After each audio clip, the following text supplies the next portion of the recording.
कैसे हैं आप? इस कार्यक्रम में आपका स्वागत है। मैं आपसे पूछना चाहूँगा, क्या आपने इस बार नए फैसले लिए हैं? कोई नए संकल्प? शायद शादी का विचार हो, या परिवार बढ़ाने का विचार हो, या परदेश जाने का इरादा हो, या काम में तब्दीली लाने का फैसला हो। आपने ज़रूर गंभीर फैसले लिए होंगे, जो आपके आने वाले जीवन को प्रभावित कर सकते हैं।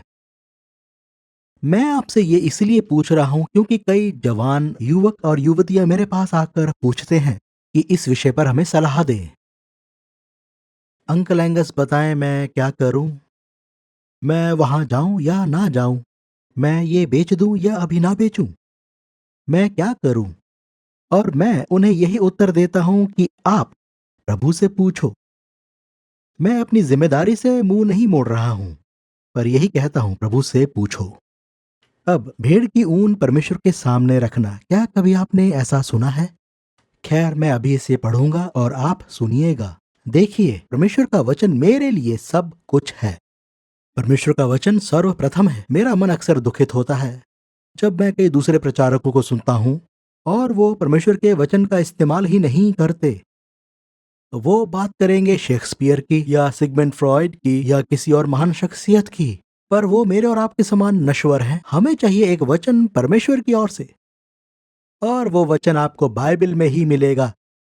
बेशक परमेश्वर उसकी पुष्टि करेगा किसी अन्य विश्वासी या चमत्कार या चिन्ह के द्वारा, परंतु वचन हमारे विश्वास का आधार है। आप मसीहत में से बाइबल निकाल दीजिए तो कुछ नहीं बचेगा। वचन के अलावा किसी और की कुछ ना सुने।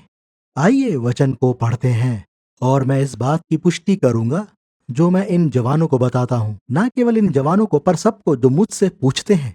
अगर हम न्यायियों की किताब खोलें पुराने नियम में से, न्यायियों की पुस्तक उसका 6वां अध्याय उसके 36 वचन से, आइए मिलकर यहाँ कुछ वचन पढ़ते हैं।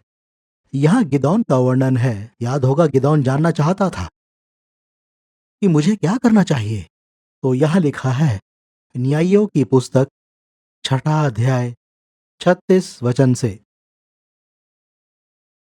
तब गिदौन ने परमेश्वर से कहा, यदि तू अपने वचन के अनुसार इज़राइल को मेरे द्वारा छुड़ाएगा, तो सुन, मैं एक भेड़ी का ऊन खलिहान में रखूंगा, और यदि ओस केवल उस ऊन पर पड़े और उसे छोड़ सारी भूमि सूखी रह जाए, तो मैं जान लूंगा कि तू अपने वचन के अनुसार इज़राइल को मेरे द्वारा छुड़ाएगा। 38 आयत, और ऐसा ही हुआ। इसलिए जब उसने सवेरे उठकर उस ऊन को दबाकर उसमें से ओस निचोड़ी, तब एक कटोरा भर गया, यानी एक कटोरा पानी से भर गया। यह अजीब बात है। आसपास तो सब कुछ सूखा था। मान लीजिए आप इस घास के ऊपर ऊन रख दें, फिर अगले दिन आप देखें कि पूरी घास तो सूखी है, पर ऊन भीगी हुई है जिसमें एक कटोरा पानी है। पर गिदौन हम में से कईयों के समान अभी भी आश्वस्त नहीं है। सुनिए क्या हुआ। फिर गिदौन ने परमेश्वर से कहा, यदि मैं एक बार फिर कहूं तो तेरा क्रोध मुझ पर ना भड़के। हम में से कई लोग ऐसे हैं। वो कहता है, मैं इस ऊन से एक और बार तेरी परीक्षा करूं, अर्थात केवल ऊन ही सूखी रहे और सारी भूमि पर ओस पड़े। 40 वचन। उस रात को परमेश्वर ने ऐसा ही किया, अर्थात केवल ऊन ही सूखी रह गई और सारी भूमि पर ओस पड़ी। दोस्त, इसे कहते हैं पुष्टि करना।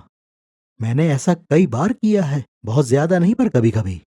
प्रभु, हो सके तो कोई चिन्ह दे। प्रभु, अगर मेरे बैंक में इतना पैसा आ जाएगा तो मैं वहां चला जाऊंगा। कोई भी जगह हो। प्रभु समझता है क्योंकि वो प्रेम करता है। फिर मिलेंगे। Goodbye. We trust that you have been blessed by today's message.